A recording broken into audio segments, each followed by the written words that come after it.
Hello, मेरा नाम राधा है। उम्र अभी अभी 36 की हुई है। गांव की हूँ लेकिन शहर में रहती हूँ। बॉडी थोड़ी भारी हूँ, कोरी चिट्टी, बाल काले घने कमर तक लटकते हैं। लोग कहते हैं मेरी कमर थोड़ी पतली है और थोड़ी चौड़ी भी, और हंसते वक्त होठों पर लाली चढ़ जाती है। मैं बुआ हूँ अपने भाई के बेटे की। नाम उसका है रोहन। उम्र 22, लंबा चौड़ा, गांव का पानी पीकर बड़ा हुआ है।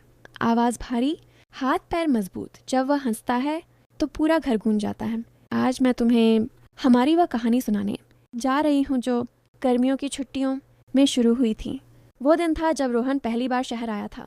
गर्मी की छुट्टियाँ थीं। मैं उसे स्टेशन पर रिसीव करने गई। वह ट्रेन से उतरा, बैग कंधे पर, सफ़ेद कुर्ता पायजामा, पसीने से तर। मैंने उसे देखा, मन में कुछ हुआ। वो मुस्कुराकर बोला, बुआ तुम तो और भी जवान लग रही हो। मैं हंसती बोली, चल हट, तेरी बुआ हूँ मैं। घर ले आई। मम्मी पापा शादी में गए थे। घर में सिर्फ हम दोनों थे। मैंने खाना बनाया, रोटी सब्जी दाल। वो खाने बैठा और बोला, बुआ तुम्हारे हाथ का खाना तो स्वर्ग है। मैं उसके सामने बैठी, उसे परोसती रही। वो मेरी तरफ देखता रहा। मैंने पूछा, क्या देख रहा है? वो बोला, बुआ तुम्हारा मंगलसूत्र आज बहुत चमक रहा है। मैं शर्मा गई। रात को सोने का टाइम हुआ। घर में 2 कमरे, एक मम्मी पापा का, एक मेरा। रोहन बोला, बुआ मैं ज़मीन पर सो जाऊंगा। मैं बोली, नहीं तू बेड पर सो, मैं ज़मीन पर। वो माना नहीं। आखिर हम दोनों एक ही बेड पर सोए। बीच में तकिया रखा। मैं साड़ी में थी, वो कुर्ते में। लाइट बंद हुई। गर्मी थी, पंखा धीमा चल रहा था। रोहन बोला, बुआ आपकी साड़ी की खुशबू बहुत अच्छी है। मैं बोली, सो जा, सुबह उठना है। लेकिन नींद नहीं आ रही थी। वो करवट बदलता, मैं भी। अचानक उसका पैर मेरे पैर से टच हो गया। मैंने खींच लिया। वो बोला, सॉरी बुआ। मैं बोली, कोई बात नहीं। लेकिन दिल तेज़ धड़क रहा था।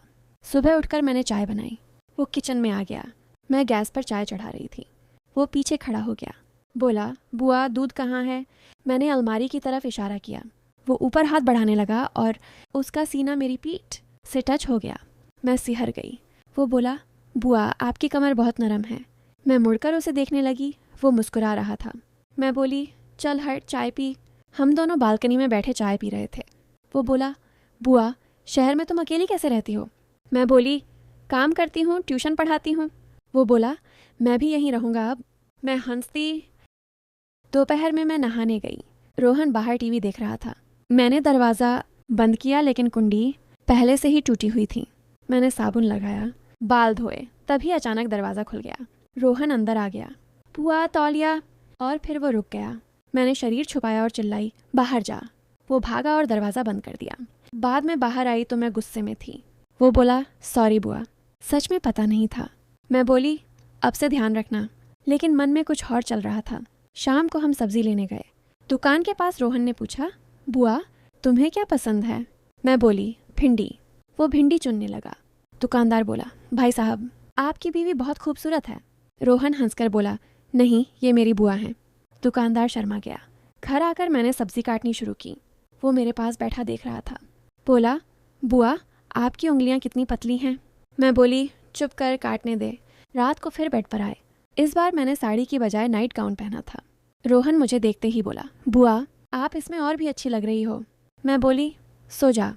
लेकिन वो गांव की बातें, अपनी पढ़ाई, पापा की बातें करता रहा। मैंने भी उसे अपनी अधूरी शादी की बात बताई। वो बोला, बुआ आपको कोई पसंद नहीं आया? मैं बोली, सब स्वार्थी थे। वो बोला, मैं स्वार्थी नहीं हूँ। मैं मुस्कुराई। अगले दिन सुबह मैं योगा कर रही थी। रोहन उठकर देखने लगा। मैं आसन बदल रही थी। वो बोला, बुआ आपकी कमर बहुत लचीली है। मैं बोली, तू भी कर। वो मेरे पास आकर योगा करने लगा। फिर मेरा हाथ पकड़कर बोला, ऐसे करो। उसका हाथ मेरी कमर पर आया। मैं सिहर गई। बोला, बुआ ऐसे। मैंने उसका हाथ छुड़ाया। दोपहर को मैं कपड़े धो रही थी। रोहन मदद करने आ गया। मेरी साड़ी उसके हाथ में आ गई। वो उसे देखकर रुक गया। मैंने झट छीन ली, देख कर। वो शर्मा गया। शाम को हम छत पर गए। हवा में मेरे बाल उड़ रहे थे। रोहन बोला, बुआ तुम्हारे बाल बहुत सुंदर हैं। फिर वो धीरे से बोला, बुआ तुम्हें कोई तकलीफ़ है? मैं बोली, नहीं। वो बोला, मैं तुम्हारी हर तकलीफ़ दूर कर दूंगा। मैं उसकी आंखों में देखती रह गई। सुबह जब मैं उठी तो रोहन पहले से ही रसोई में था। बोला, बुआ आज चाय मैं बनाऊंगा। मैं कुर्सी पर बैठकर उसे देखती रही। उसने मेरी तरफ कप बढ़ाया और मुस्कुराकर बोला, बुआ आपकी चाय तैयार है। उसकी निगाहें एक पल भी मुझसे हट नहीं रही थीं। दोपहर में मेरी सहेली सीमा आई। उसने रोहन को देखा और बोली, राधा, ये कौन है? बहुत सुंदर लड़का है। मैंने कहा, मेरा भतीजा है। सीमा ने मजाक में कहा, बहुत हैंडसम है। रोहन एकदम शर्माया। उसके जाने के बाद रोहन बोला, बुआ, आपकी सहेली बहुत बोलती है। मैं हंसी नहीं रोक पाई। शाम को हम दोनों लूडो खेलने बैठे। मैं जीत गई। रोहन ने शरारत से कहा, बुआ, आप चीट करती हो। मैं बोली, कभी नहीं। उसने गुदगुदी कर दी और मैं हंसते हंसते दोहरी हो गई। उसका मेरा करीब आना अब सामान्य सा हो गया था। रात को हम फिर बातें करने लगे। उसने पूछा, बुआ, आप शादी क्यों नहीं करती? मैं बोली, अब उम्र हो गई है। वह बोला, नहीं, आप अभी भी बहुत जवान हो। मैं धीरे से मुस्कुरा दी। छुट्टियां खत्म होने लगीं। रोहन का मन जाने का नहीं था। बोला, बुआ, मैं नहीं जाना चाहता। मैंने कहा, पढ़ाई ज़रूरी है। उसने कहा, तुम मेरे साथ चलो। मैं बोली, नहीं, मैं यहीं हूँ। आखिरी दिन वो बहुत उदास था। मैंने नाश्ता बनाया। वो बस मुझे देखता रहा। स्टेशन पर छोड़ा तो खिड़की में खड़ा होकर बोला, बुआ, मैं जल्दी आऊँगा। ट्रेन चली गई और घर लौटते ही मुझे सब सूना लगा। कुछ दिनों बाद रोहन के रोज़ मैसेज आने लगे, बुआ, खाना खाया? बुआ, सोने से पहले दूध पी लेना। मैं हर मैसेज पढ़कर मुस्कुराती। फिर एक दिन रोहन का फ़ोन आया, बुआ, मुझे शहर में नौकरी लग गई है। मैं खुश हो गई। बोला, अब मैं तुम्हारे पास रहूँगा। मैंने कहा, ठीक है। रोहन आ गया। अब हम दोनों स्थायी रूप से एक ही घर में थे। अलग कमरे थे, लेकिन बातें वही। सुबह चाय उसकी, शाम खाना मेरा, रात बातचीत हमारी। धीरे धीरे लोग बातें करने लगे। पड़ोस वाले कहते, बुआ भतीजा अकेले क्यों रहते हैं? लेकिन हम जानते थे कि हमारा रिश्ता सिर्फ प्यार और भरोसे पर टिका था। किसी को क्या समझाते। फिर एक दिन रोहन बोला, बुआ, मैं शादी करूँगा। मैं चौंकी। अच्छा, किससे? वह हंसकर बोला, आप जैसी लड़की ढूंढूंगा। मैंने कहा, मिल जाएगी। कुछ महीनों बाद रोहन की शादी हो गई। बहू प्रिया घर आई, सुलझी हुई, समझदार लड़की। घर में अब 3 लोग थे, लेकिन मेरी और रोहन की अपनी ही दुनिया थी। बातें कम हो गईं, लेकिन आंखें सब कह देती थीं। फिर एक रात घर में सब सो चुके थे। मैं अपने कमरे में लेटी थी। तभी धीरे से दरवाज़ा खुला। रोहन अंदर आया और मेरे बेड के किनारे बैठ गया। मैं जाग रही थी। मैंने पूछा, क्या हुआ रोहन? वह फुसफुसाया, बुआ, एक राज बताऊं? मैं उठकर बैठ गई। दिल थोड़ा तेज चलने लगा। वह बोला, जो गर्मियों की छुट्टियां थीं, वो पहली बार नहीं था कि मुझे कुछ महसूस हुआ। मैंने चौंक कर उसकी तरफ देखा। वह जेब से एक पुराना लिफाफा निकालता है। फिर बोला, बुआ, असल में मैं तुम्हारा भतीजा नहीं हूँ। यहीं से सब सच खुलना शुरू हुआ। रोहन ने लिफाफा मेरे सामने रखा। उसके हाथ हल्का सा कांप रहे थे। मेरी सांसें भी तेज थीं।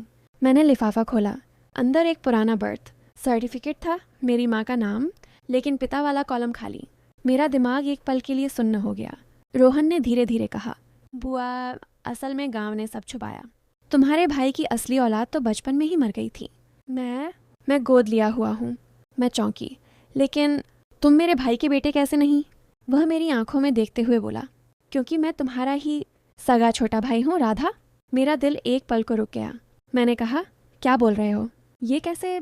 वह बोला, माँ ने तुम्हारे बाद 6 साल बाद एक और बच्चे को जन्म दिया था, लेकिन उस समय हालात खराब थे। गांव में लोगों ने छुपाया कि पिता कौन है। बदनामी के डर से मुझे किसी और के घर भेज दिया गया। बाद में सबने ये कहानी बना दी कि मैं तुम्हारे भाई का बेटा हूँ, ताकि मामला शांत रहे।